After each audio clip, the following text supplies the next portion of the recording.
E se eu te dissesse que o passado do Brook pode ter apresentado não apenas um dos maiores mistérios de Elbaf, mas também uma Akuma no Mi que o Oda vem preparando há décadas? A identidade desse homem permanece cercada por especulações. Algumas teorias apontam para uma ligação familiar com Shiryu da Chuva, outras sugerem que estamos diante do lendário Vinsmoke mencionado por Brook durante o seu passado, enquanto uma terceira linha de pensamento considera a possibilidade de uma conexão biológica direta com a Gunko. Independente da resposta correta, existe um questionamento que segue indiferente a essas hipóteses, enquanto a comunidade tenta descobrir quem é o homem misterioso revelado nas páginas finais do capítulo. Existem duas perguntas ocultas, tão interessantes quanto essa primeira. Qual sua função na narrativa e qual é a sua fruta do diabo? E existe a grande chance do Oda já ter deixado pistas sobre qual Akuma no Mi esse personagem possui.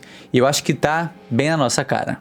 Para entender essa possibilidade, vale observar primeiro os próprios Cavaleiros de Deus.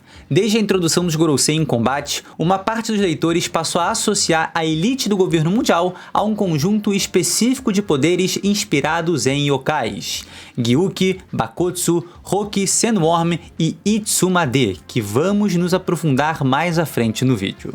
A presença de criaturas mitológicas extremamente peculiares, somada à forma como essas transformações foram apresentadas, criou a impressão de que todos os membros da mais alta camada do governo mundial seguiriam um mesmo padrão de habilidades, ou algo parecido. Entretanto, o poder dos Cavaleiros de Deus apresentados em Elbaf aponta para outra direção.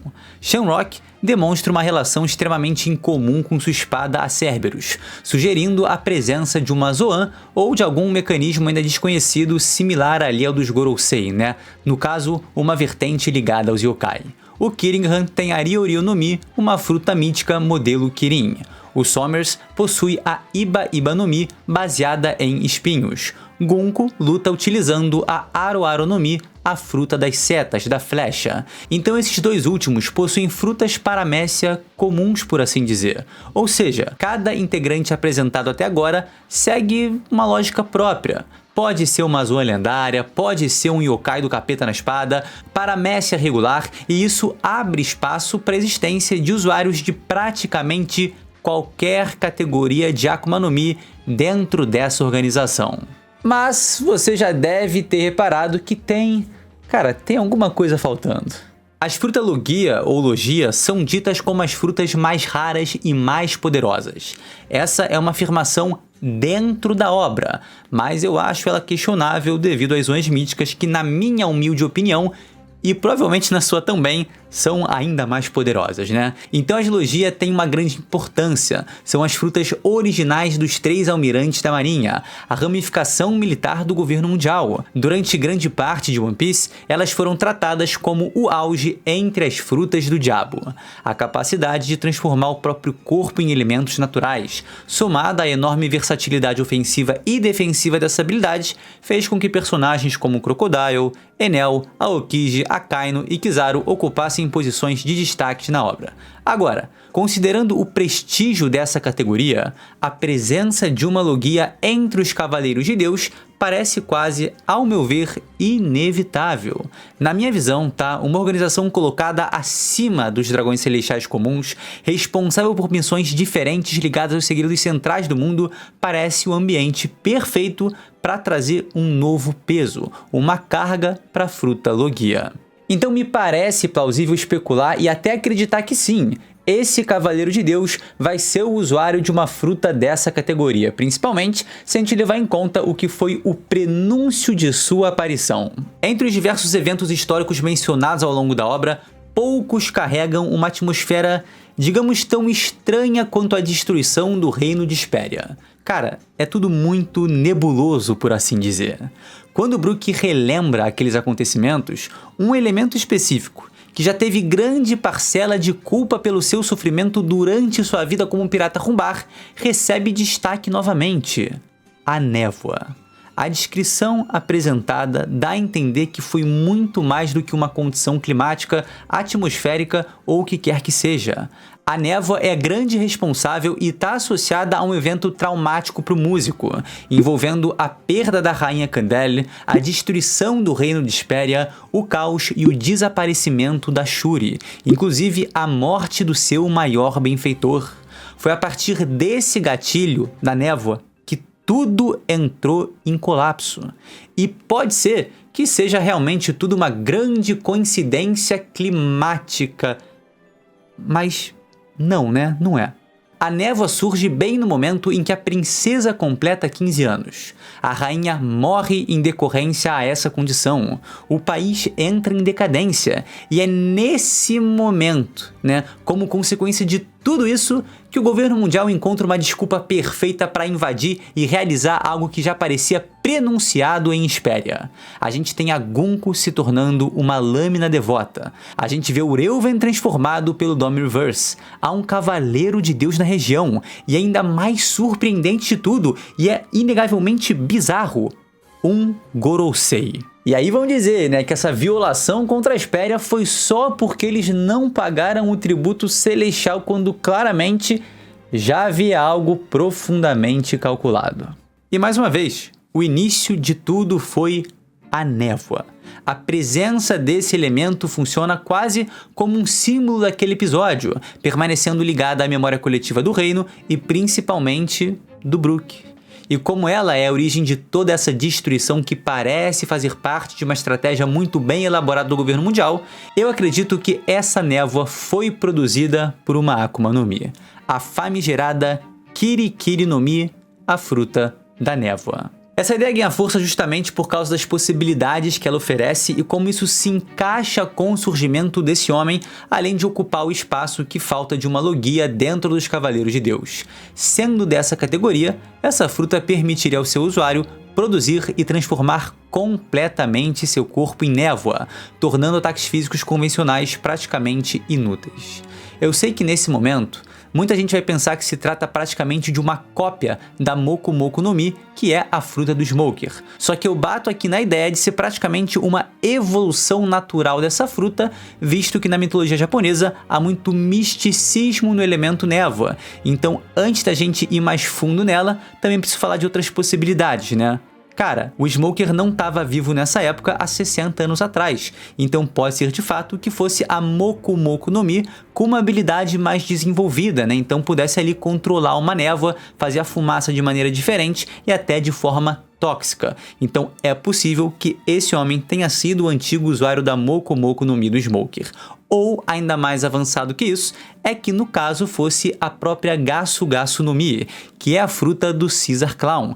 Então a gente sabe que ela tem toda essa vertente de envenenamento, de toxicidade, que está muito relacionada também à névoa que a gente vê em Hesperia. Então existe aí essas duas possibilidades, né? De ser, no caso, o antigo usuário da Moku Moku no Mi, ou ser o antigo usuário da Gasu Gasu no Mi. Mas por agora, a gente vai trabalhar a vertente da Kirikiri no Mi, a fruta da névoa. Essa Akuma no Mi Logia teria potencial estratégico gigantesco. Campos de batalha inteiros poderiam ser cobertos por densas camadas de névoa, exércitos perderiam contato visual entre si, navios poderiam desaparecer diante dos olhos de seus perseguidores, algo que inclusive a gente vai falar um pouco mais pra frente. Cidades inteiras poderiam ser isoladas sem que seus habitantes sequer compreendessem o que está acontecendo ao redor, e dependendo da névoa, sendo ela tóxica, um reino poderia ruir. A própria mitologia japonesa oferece caminhos interessantes para imaginar como uma fruta da névoa poderia funcionar em One Piece. Diversos yokais e espíritos do folclore japonês aparecem ligados a montanhas cobertas por neblinas, florestas envoltas por brumas e regiões onde viajantes perdem completamente seu senso de direção. Em muitas dessas histórias, a névoa atua como uma fronteira entre o mundo real e o sobrenatural, confundindo a percepção humana e fazendo pessoas enxergarem coisas que jamais estiveram ali. Caso Oda decida seguir por essa inspiração, a Kirikiri no Mi poderia ir muito além de simplesmente criar neblina, e seu usuário talvez fosse capaz de distorcer a visão dos inimigos, esconder estruturas inteiras, produzir miragens e até criar ilusões. Curiosamente, isso seria uma habilidade perfeita para alguém ligado aos segredos do governo mundial, já que sua principal força estaria na capacidade de manipular aquilo que as pessoas acreditam estar vendo ou não. Pô, desde o início da série, o maior instrumento de poder da organização sempre foi o controle da informação. Século Perdido, Poneglyphs, Nika, Left Tail, Joy Boy e os próprios acontecimentos de God Valley gritam uma instituição que governa através da manipulação daquilo que as pessoas conseguem enxergar e compreender. Uma logia baseada em névoa conversa diretamente com essa filosofia. E também, galera, eu acho maneiro pra caramba, tá? Cumpre um espaço legal, se encaixa com a destruição de Hesperia e simbolicamente é forte. Inclusive, quem disse que a perseguição ao Brook e aos piratas Rumbar depois da destruição do reino de Hesperia não continuou? Quem sabe não foi essa própria fruta a responsável pela condição bizarra no Florian Triangle e que levou ao fim dos piratas Rumbar. Essas aqui são outras especulações que vão se encaixando quando a gente pensa na sequência cronológica da vida do músico. E se por acaso você conectou aqui os detalhes, deve ter percebido que essa fruta tem um potencial incrível de ocultação.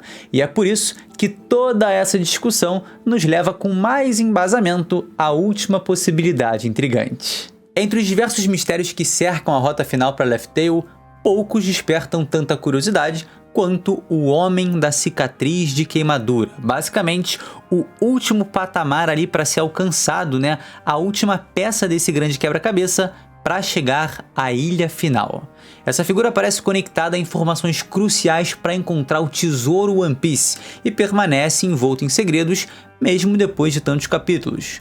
Quando Shiryu da Chuva comenta sobre esse personagem, ele sugere uma possível ligação com o governo mundial. Na época, para mim, essa observação pareceu mais uma hipótese entre várias outras, né? Talvez até uma forma de redirecionar nossas teorias para um lado mais incerto. Talvez fosse isso, mas hoje eu vejo com outros olhos. Após a revelação desse novo homem misterioso, aquela fala ganha um peso completamente diferente, porque pode ser que seja ele, por mais que, se a gente imaginar uma vida normal, ele estaria bem velho agora. A conexão é mais interessante quando a gente lembra da forma como Imu costuma lidar com seus subordinados que fracassam. Caso alguém tenha sobrevivido à punição de Imu, a presença de cicatrizes de queimadura permanentes faria bastante sentido. Um agente oculto, ex-governo mundial, carregando marcas deixadas pelo próprio governante do mundo, parece um tipo de revelação que Oda gosta de construir ao longo de centenas de capítulos, né? Será que esse personagem vai ganhar tamanha importância? Outro comentário que eu fiz mais recentemente é que com a fruta da névoa, ele poderia ali usar recursos de ocultação para simplesmente fugir caso fosse perseguido, e para alguém que navega num navio oculto no final do Novo Mundo, no mar mais perigoso de todos, na região mais periculosa de todas, e ficar vivo, ficar sobrevivendo ali, será que esse recurso da névoa, como a gente vê também que são produzidos redemoinhos ali para fazer ele ficar protegido, não pode ser também outra ferramenta para ele se isolar e evitar de ser capturado? Isso com certeza é algo que a gente pode levar em consideração, mas outra possibilidade para ele é a seguinte: a gente sabe que Figalen Garlin subiu na hierarquia dos Dragões Celestiais e se alçou ao posto de Gorosei, deixando vago o cargo de Comandante Supremo dos Cavaleiros de Deus. E aqui vamos esclarecer uma coisa, tá? O Shamrock, ele é um comandante dos Cavaleiros de Deus e não o Supremo. Então a vaga que era do Garlin ainda não foi preenchida, né? Ou melhor, a gente não sabe quem preencheu, mas certamente entrou alguém ali para assumir esse posto. E com certeza alguém do mais alto escalão. Teria sido essa figura? Levando em conta que não o vimos no incidente de God Valley, que a própria Shuri estava presente como lâmina devota, é plausível imaginar que de três uma: ou ele estava em casa relaxado, suave, numa boa, ou ele morreu devido à idade avançada, apesar de que ele não seria tão velho nessa ocasião, ou ele quebrou as amarras e conseguiu escapar das garras do governo mundial, se tornando então o homem marcado pelas chamas. Então todo esse cenário, no que tange a esse personagem, eu acho interessante levarmos em consideração a possibilidade da Kirikiri no Mi e sua função no governo mundial. Mas existe outro detalhe que precisa ser agregado a essa teoria. O evento de Hesperia também envolve a presença de Marcus Mars, um dos Gorosei.